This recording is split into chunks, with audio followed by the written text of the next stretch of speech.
Sabar, yuk kita lanjutkan pembahasan kita tentang jaringan hewan. Kali ini kita akan membahas tentang jaringan ikat. Nah, bagi kalian yang belum menyimak pembahasan kita tentang jaringan IPTEL, kalian bisa lihat linknya pada deskripsi video di bawah ini. Ya, kita simak baik-baik ya. Jaringan ikat. Apa itu jaringan ikat? Yaitu jaringan yang berfungsi untuk mengikat atau menghubungkan jaringan-jaringan menjadi organ-organ dan berbagai organ untuk menjadi sistem organ. Jaringan ikat tersusun oleh sel-sel jaringan ikat dan matriks. Nah, apa saja ya sel-sel penyusun jaringan ikat? Yang pertama yaitu ada fibroblast, memiliki fungsi untuk sekresi protein. Kedua ada makrofag, berfungsi untuk proses peradangan sebagai sistem pertahanan tubuh. Yang ketiga ada sel lemak atau adiposa, fungsinya untuk proteksi atau perlindungan. Keempat ada sel tiang untuk menghasilkan histamin, permeabilitas dari kapiler darah, dan juga menghasilkan heparin untuk mencegah proses pembekuan darah. Dan yang terakhir yaitu sel darah putih, memiliki fungsi yang sama dengan sel lemak yaitu untuk proteksi atau perlindungan.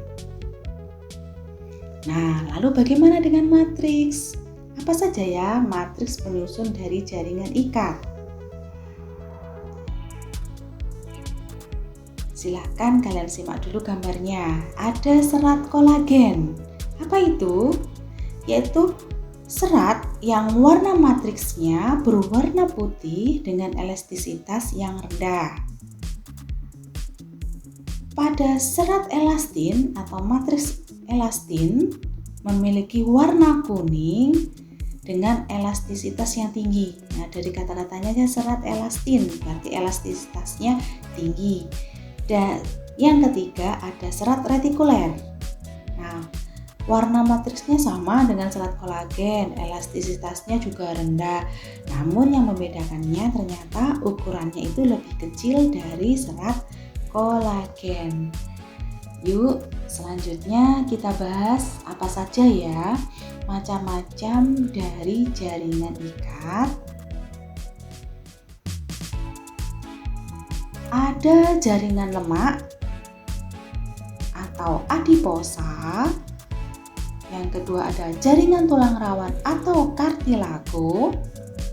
Jaringan tulang keras atau osteon. Jaringan darah.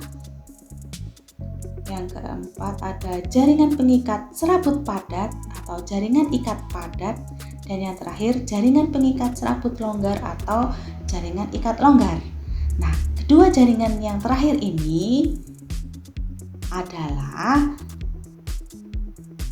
jaringan ikat biasa.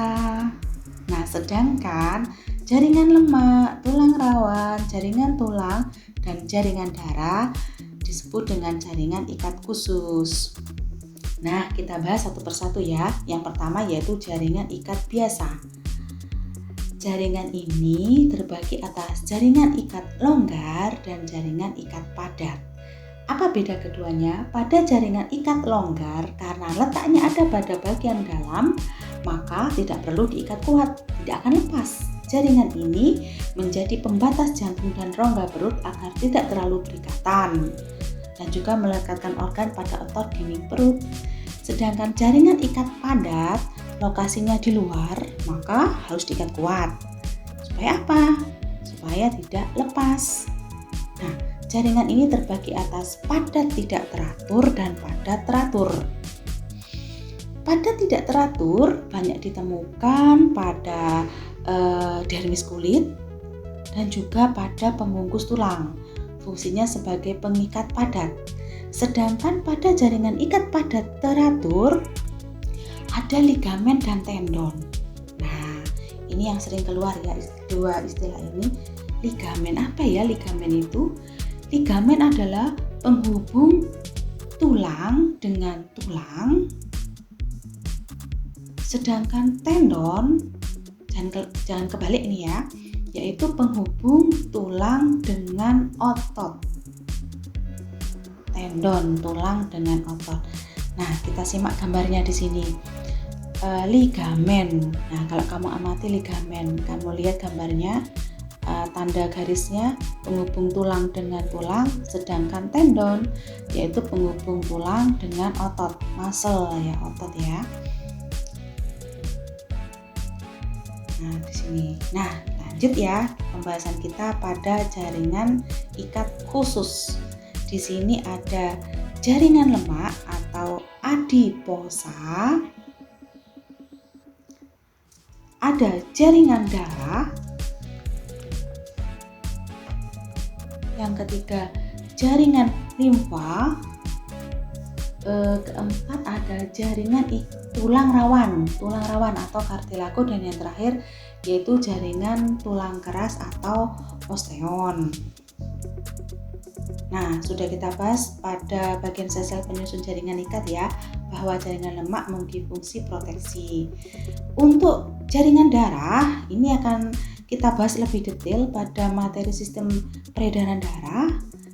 Nah, poin penting yang harus kalian ingat bahwa komponen utama dari jaringan darah itu adalah plasma darah dan sel darah, di mana sel darah ini ya, jadi sel darah ini terdiri atas apa saja yuk, yaitu yang pertama eritrosit atau sel darah merah, kemudian ada leukosit atau sel darah putih, dan trombosit.